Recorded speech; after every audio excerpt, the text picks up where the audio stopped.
할렐루야. 오늘도 수요일에 나오신 성도님들을 환영하고 축복합니다. 우리 다 함께 사도신경으로 신앙 고백하시면서 오늘 예배를 주님께 드리겠습니다. 전능하사 천지를 만드신 하나님 아버지를 내가 믿사오며 그 외아들 우리 주 예수 그리스도를 믿사오니 이는 성령으로 잉태하사 동정녀 마리아에게 나시고 본디오 빌라도에게 고난을 받으사 십자가에 못 박혀 죽으시고 장사한 지 사흘 만에 죽은 자 가운데서 다시 살아나시며 하늘에 오르사 전능하신 하나님 우편에 앉아 계시다가 저리로서 산 자와 죽은 자를 심판하러 오시리라. 성령을 믿사오며 거룩한 공회와 성도가 서로 교통하는 것과 죄를 사하여 주시는 것과 몸이 다시 사는 것과 영원히 사는 것을 믿사옵나이다. 아멘. 우리 찬송가 325장 함께 고백하겠습니다.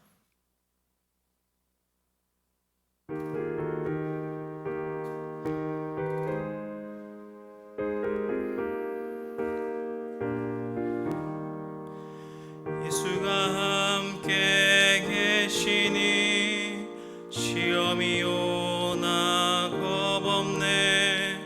기쁨의 근원 되시는 예수를 위해 삽시다. 날마다 주를 섬기며 언제나 주를 기리고 그 사랑 안에 살면서 딴 길로 가지 맙시다. 이 세상 사는 동안에 주 이름 전파하면서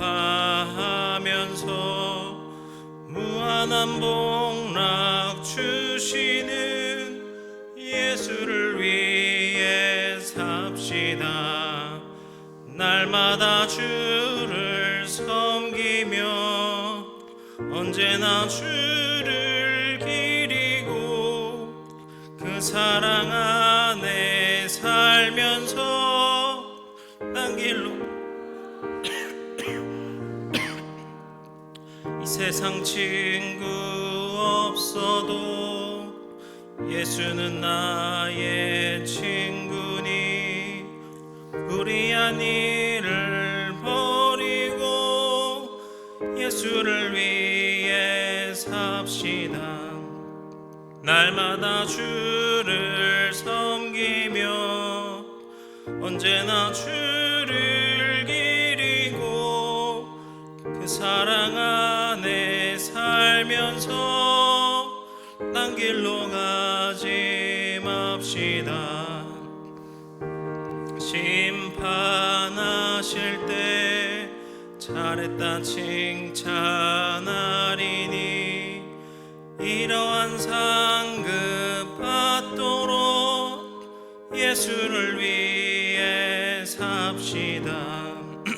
날마다 주를 섬기며 언제나 주를 기리고 그 사랑 안에 살면서 난 길로 가지 맙시다. 아멘. 오늘 우리에게 주시는 하나님의 말씀 함께 보겠습니다. 오늘의 말씀은 에스라서 6장 13절에서 22절까지의 말씀입니다.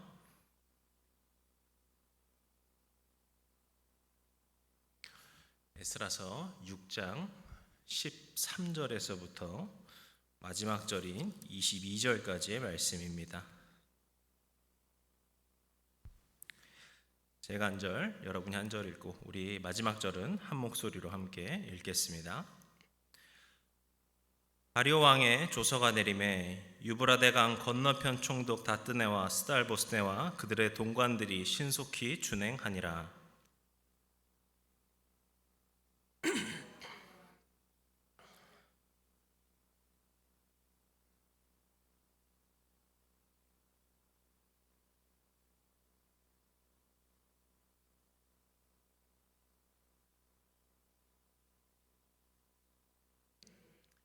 다리오 왕 제6년 아달월 3일에 성전 일을 끝내니라.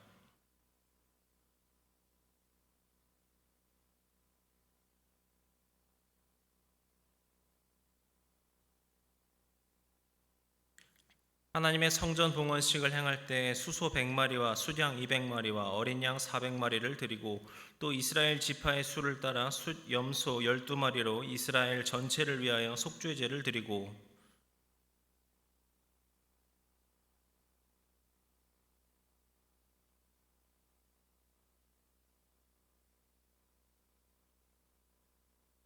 사로잡혔던 자들의 자손이 첫째 달 14일에 유월절을 지키되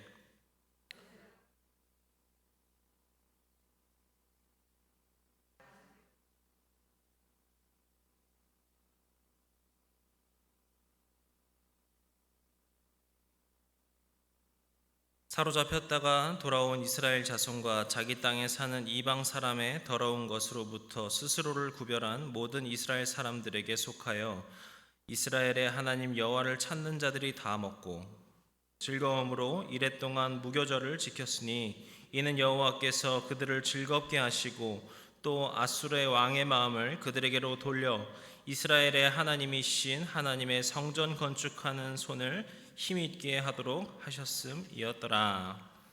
아멘. 할렐루야. 주님의 은혜와 평강이 이 시간 예배로 나오신 우리 모든 성도님들 위해 함께 하시기를 축복합니다. 오늘은 우리가 에스라서의 하나의 좀 분기점을 마무리하는 시간이기도 합니다. 1장부터 2장까지의 말씀을 우리가 생각해 보면은 거기서는 이제 예루살렘으로 갈 수 있게 되는 그 시작을 이야기했었죠. 그 70년간의 포로 생활을 살았던 이스라엘 백성들이 드디어 다시 자기 땅으로 돌아갈 수 있는 그 출발을 이야기했습니다. 그리고 3장부터는 본격적으로 진행되던 그 성전 공사의 이야기를 시작했었고요. 그리고 그것이 오늘 말씀으로 마무리가 된 것입니다. 이스라엘에게 있어서 예루살렘으로 돌아오게 되는 그 최우선의 목적이었고 그들에게도 너무나도 중요했었던 이 하나님의 성전을 드디어 완공하게 된 것이죠. 우리가 이전에 몇 차례 강해의 말씀을 통하여서 이것이 그냥 쉽게 되지 않았던 것을 모두 기억하실 것입니다. 이 성전 공사의 과정에서 정말 많은 어려움들을 우리가 함께 보았기 때문에 그들에게 있어서 이 성전 공사가 끝났다는 것, 성전이 완공되었다라는 것은 얼마나 각별할지 아마 모두 짐작이 되실 겁니다. 그래서 오늘 본문은 이 성전 공사를 마치고 성전 봉헌식 그리고 또 유월절을 지키는 등의 이 이스라엘이 누리고 있는 축제의 시간을 우리가 보게 됩니다. 일단 본문의 시작을 보시게 되면은 성전 공사가 재개되는 이야기로 시작이 됩니다. 고레스의 명령대로 성전 공사를 재개하라고 하는 그 다리오 왕의 조서가 이제 전달된 것이죠. 그래서 성전 공사를 왜 하냐라고 지적을 했었던 그 총독들이 다시 그 공사를 진행시키게 됩니다. 이 총독들 입장에서는요, 자기들이 이 공사를 막아 세웠거든요.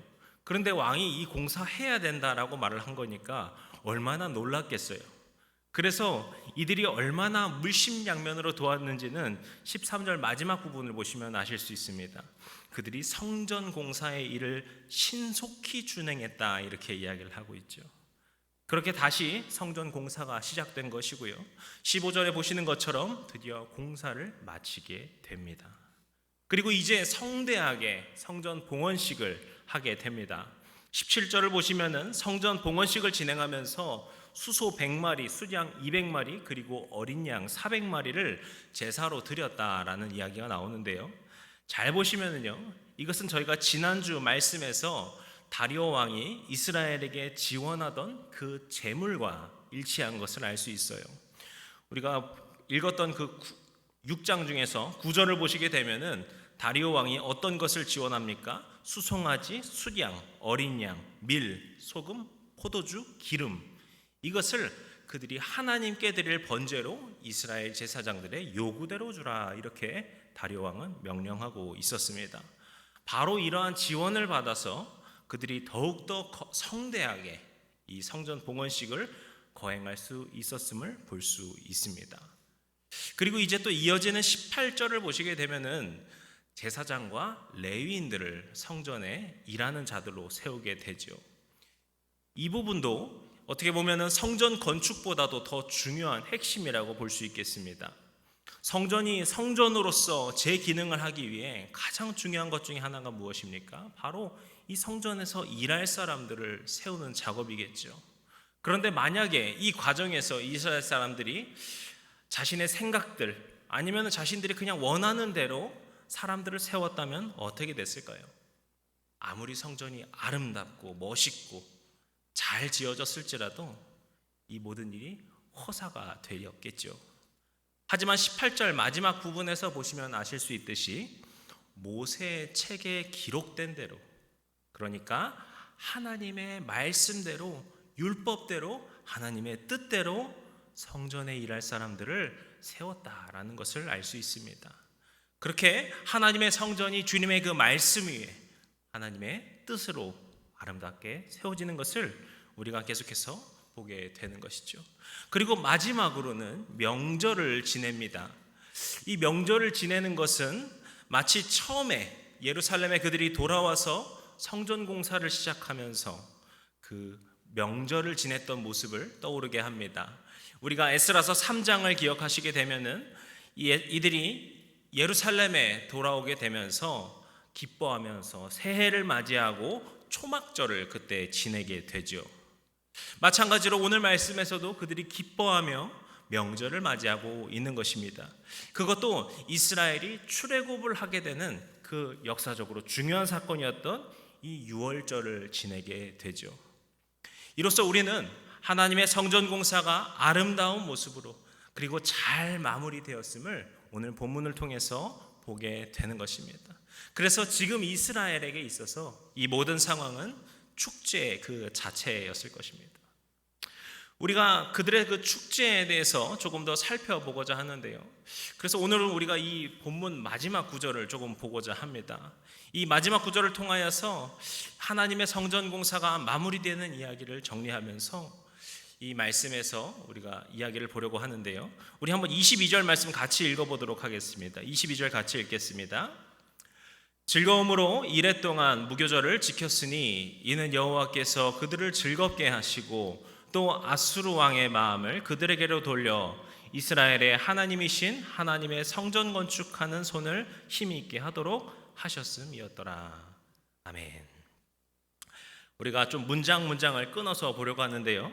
먼저 보시게 되면은 이들이 즐거움으로 이래 동안 무교절을 지켰다 이렇게 이야기를 합니다.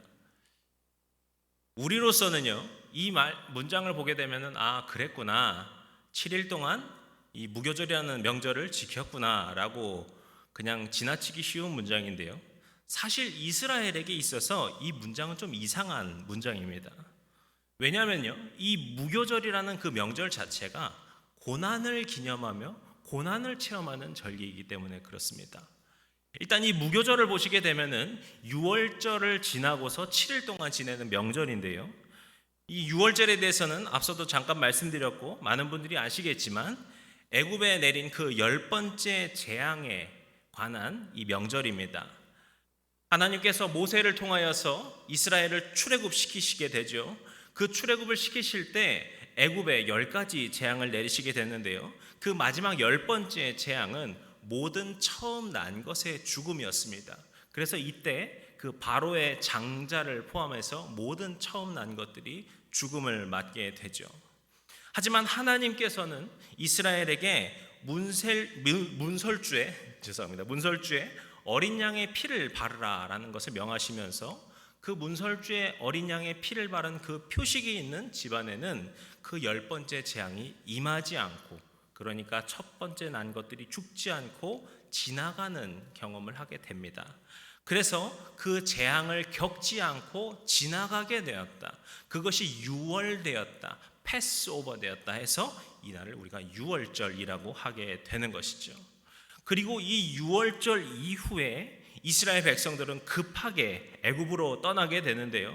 이때 누룩이 없는 빵, 그러니까 부풀지 않는 매우 딱딱한 비스켓과 같은 빵, 이것을 우리가 무교병이라고 하게 되는 것입니다.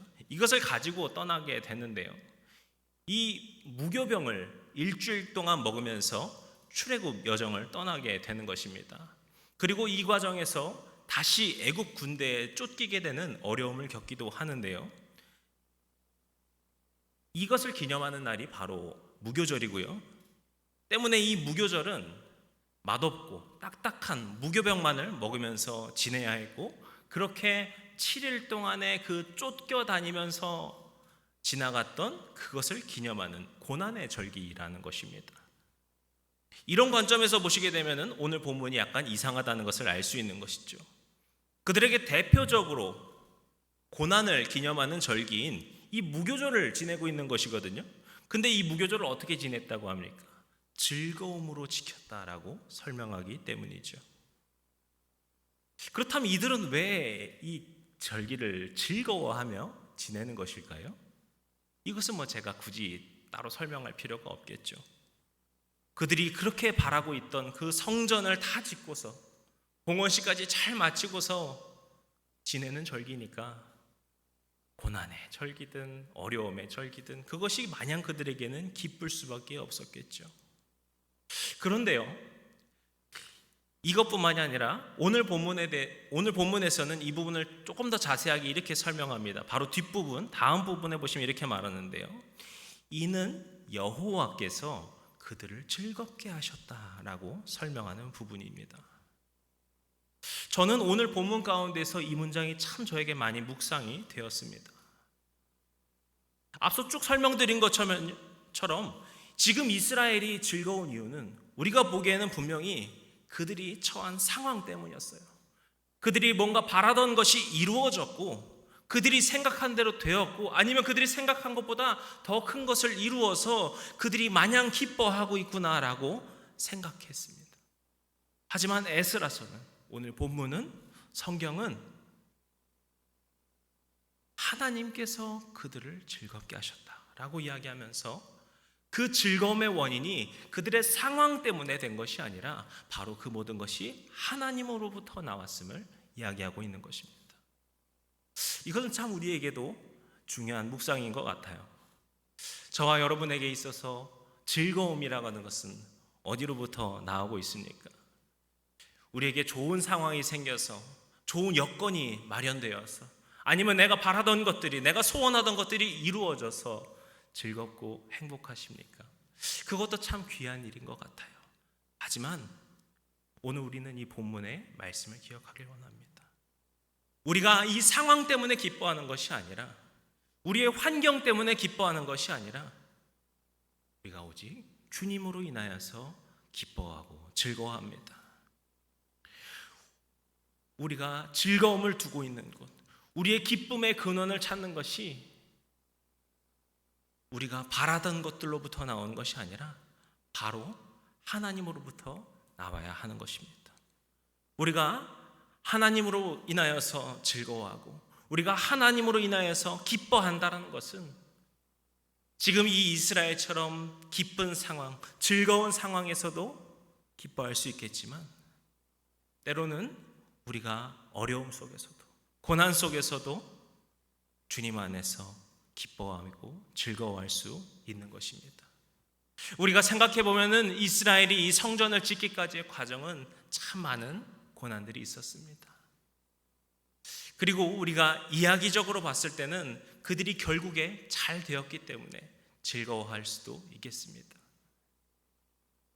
하지만 우리가 기억해야 할 것은 그 결과로 인해서 기뻐하는 것이 아니라 바로 오직 주님께서 우리에게 기쁨을 주고 계심을, 주님께서 우리에게 이 모든 즐거움을 주고 계심을 우리가 기억해야 할 것입니다.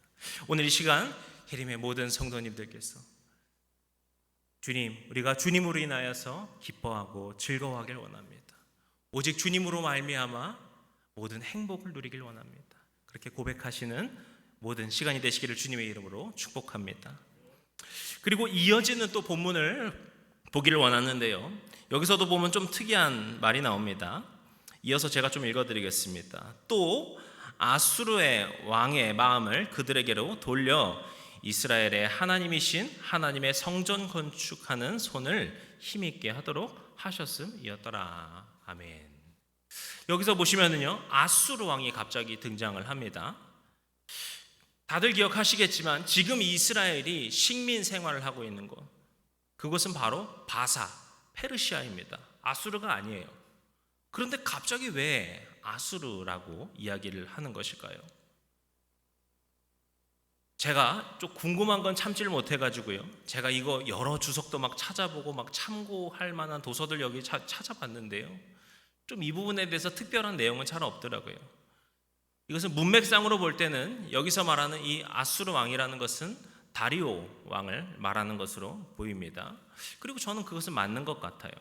그런데 다만 여기서 왜 굳이 다리오 왕이라고 쓰지 않고 아수르 왕으로 썼을까라는 것은 저에게 있어서 좀 계속 궁금증이었고 계속 고민이 되는 부분이었습니다. 그런데 제가 이 부분을 묵상하다가 저는 개인적으로 좀 그런 생각이 들었습니다. 이것은 하나님의 그 역사성에 대해서 이야기를 하는 것이 아닌가라는 생각이 든 것이죠. 이게 무슨 말이냐 하면은요, 일단 우리가 아수르가 어떤 나라인지를 조금 알아야 할 텐데요, 아수르는 아시리아 제국을 이야기를 합니다. 그리고 이 아시리아 제국은 바사 이전에, 바벨론 이전에 있었던 국가입니다. 그래서 이 아수르는 바벨론에 의해서 멸망을 하게 되고, 그리고 바벨론은 이 바사에 의해서 멸망을 하게 되죠. 그래서 본문에서 이 다리오 왕을 아수르 왕으로 표현한 것도 이 근동 지역에서 아수르가 가장 먼저 제국으로 성장했었기 때문에, 또 그 뒤를 이어서 바벨론과 바사가 그것을 이었기 때문에 아수르의 그 제국의 정통성을 이 바사가 이었다라고 보기 때문에 이렇게 기록했다라고 보는 것이죠. 때문에 다리오 왕은 바사의 왕이기도 하지만 또 아수르의 정통성을 이은 왕이다라고 본다라는 것입니다. 그런데 우리가 성경 속에서 이 아수르를 보게 되는 중요한 이유가 따로 있는데요, 바로 이 북이스라엘을 멸망시킨 나라가 아수르이기 때문입니다. 그러니까 이스라엘의 멸망이 시작하는 그 시작은 바로 이 아수르로부터 시작이 된 것이죠. 우리가 에스라를 시작하면서, 에스라 말씀을 시작하면서 이스라엘이 멸망한 것이 70년이 지나서 이 바사를 통하여서 해방되었다라고 말씀드렸는데요, 이것은 남유다가 멸망한 관점에서 70년이고요 북이스라엘은 그 전에 멸망을 했었기 때문에 이스라엘의 멸망이 시작된 시점으로 보게 되면 100년이 넘는 시간이었습니다. 이 한 세기가 넘도록 나라를 잃고 포로 생활을 해왔던 이스라엘 민족을 다시금 세워주시고 회복시켜주시는 역사를 주관하시는 하나님을 우리가 보게 되는 것이죠. 저는 이 점에서 좀 많은 위로를 얻게 되는 것 같습니다. 우리가 살다 보면은요, 참 우리 뜻대로 안 되는 일도 생기고요, 우리의 생각대로 되지 않는 것들도 참 많이 경험합니다. 참 지난번에도 말씀드렸지만 우리에겐 참 억울한 일도 있고요, 그래서 주님께 따지고 싶은 일도 있겠죠. 근데 우리가 믿고 의지하는 하나님은 어떤 분이십니까? 역사를 주관하신 하나님. 그분은 역사를 주관하시면서 우리를 주님의 그 큰 뜻 가운데로 인도하시는 분이십니다. 때문에 우리의 이 상황이 때로는 어려울지라도, 참 복잡한 일이 있을지라도, 그 역사를 주관하신 하나님께서, 그 전능하신 하나님께서 우리를 그 주님의 놀라우신 뜻으로 인도하시리라는 믿음 가운데서 살아가는 것이죠. 우리가 이 성전이 마무리되는 것을, 그 축제 이야기를 살펴보면서 그 즐거움의 순간들을 우리가 함께 누리게 됩니다. 우리가 이 과정에서 이 이스라엘을 보면서 그들은 어떤 일을 겪었습니까? 많은 고난도 겪었고요, 말씀드린 것처럼 성전이 중단되는, 공사가 중단되어서 16년 동안 짓지 못한 일도 겪었습니다. 하지만 그들은 결국 성전을 짓게 되었죠. 100년이 넘도록 나라를 잃고 떠났던 이스라엘이 다시 고향으로 돌아와서 다시 성전을 짓고 하나님의 나라를 회복하는 일을 보게 되는 것입니다. 저와 여러분의 삶 가운데서도 하나님께서 이와 같이 우리를 인도하십니다. 그리고 주님의 그 놀라운 뜻 가운데서 우리를 세워주시는 줄 믿습니다. 우리의 때로는 이 상황이 어려울지라도, 복잡할지라도 그 가운데서 우리가 주님을 믿고 의지할 때 전능하신 주님께서 저와 여러분의 삶을 만져주시고 인도해 주실 것을 믿습니다. 그런 주님을 의지하며 살아가시는 해림의 모든 성도님들 되시기를 주님의 이름으로 축복합니다. 기도하시겠습니다. 우리를 사랑으로 인도하여 주시고 주님의 그 전능하신 팔로 붙들어 주심을 믿습니다. 주님, 오늘 우리는 이스라엘이 다시금 성전을 짓고 그 모든 것을 마무리하는 과정을 보았습니다. 참 여러 우여곡절이 있었지만 결국에 주님께서 이 모든 일을 이루신 것을 우리도 마음 깊이 기억하길 원합니다. 주님의 그 전능하신 팔로, 그 손길로 우리의 삶을 또 만져주시고 인도하여 주시옵소서. 우리의 모든 것을 붙들어 주시는 분이 바로 주님이신 줄로 믿습니다. 오직 우리가 주님만을 의지하며 살아가는 주님의 거룩한 백성들 될 수 있도록 우리를 붙들어 주시옵소서. 우리 아들을 함께하여 주시고 우리의 삶을 인도하시고 주님의 그 놀라운 뜻으로 채워주심을 믿습니다. 오직 주님만을 바라보는 자녀들 될 수 있도록 도와주시옵소서. 모든 말씀 예수님의 이름으로 기도드렸습니다. 아멘. 몇 가지 광고 말씀 드리도록 하겠습니다. 매일 아침 예배 계속해서 우리 나누고 있죠. 예레미야서 말씀을 계속해서 보고 있는데요, 우리가 말씀을 통하여서 매일매일 은혜 가운데 살아가시는 모든 성도님들 되시기를 축복합니다. 그리고 이제 여름 사역들 계속 있습니다. 이제 초등부, 유치부 여름 성경학교 있고, 이제 청소년부도 여름 캠프를 떠나게 됩니다. 그리고 8.15 야유회까지 잘 준비되어 있고, 8.15 야유회는 벌써 72명이나 신청하셨다고 하시더라고요. 더 많은 분들 함께 하시면서 누리시는 기쁨의 여름 사역 되시기를 축복합니다. 그리고 이제 전교인 체육대회, 가을에 있을 전교인 체육대회를 준비하고 있습니다. 지난주 주일날 이제 모이셔서 회의도 하고 하셨는데요, 앞으로 진행되는 모든 과정 위에서 많이 기도해 주시고 협력하여 주시기를 부탁드리겠습니다. 우리 다 함께 330장 함께 고백하시고 주기도문으로 오늘 예배를 마치겠습니다.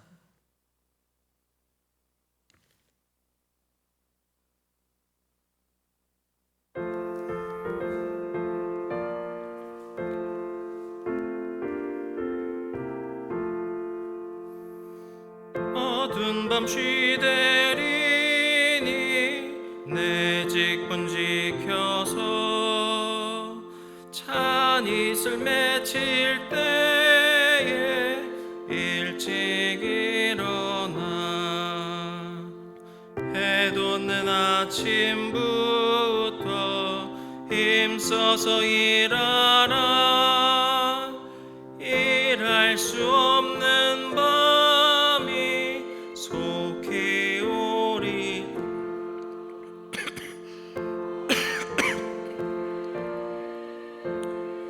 내 직분 지켜서 일할 때 일하면서 놀지 말아라. 낮에는 수고하나 쉴 때도 오겠네. 일할 수 없는 밤이 속히 오리라. 눈밤 쉬되리니 내 직분 지켜서 지는 해 비킨 곁에 힘써 일하고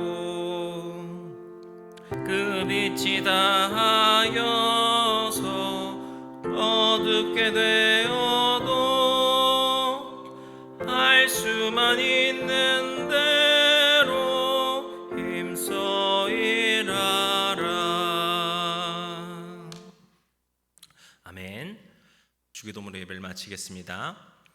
하늘에 계신 우리 아버지여, 이름이 거룩히 여김을 받으시오며 나라의 마옵시며 뜻이 하늘에서 이룬 것 같이 땅에서도 이루어지이다. 오늘날 우리에게 일용할 양식을 주옵시고 우리가 우리에게 죄진 자를 사하여 준 것 같이 우리 죄를 사하여 주옵시고 우리를 시험에 들게 하지 마옵시고 다만 악에서 구하옵소서. 나라와 권세와 영광이 아버지께 영원히 있사옵나이다. 아멘.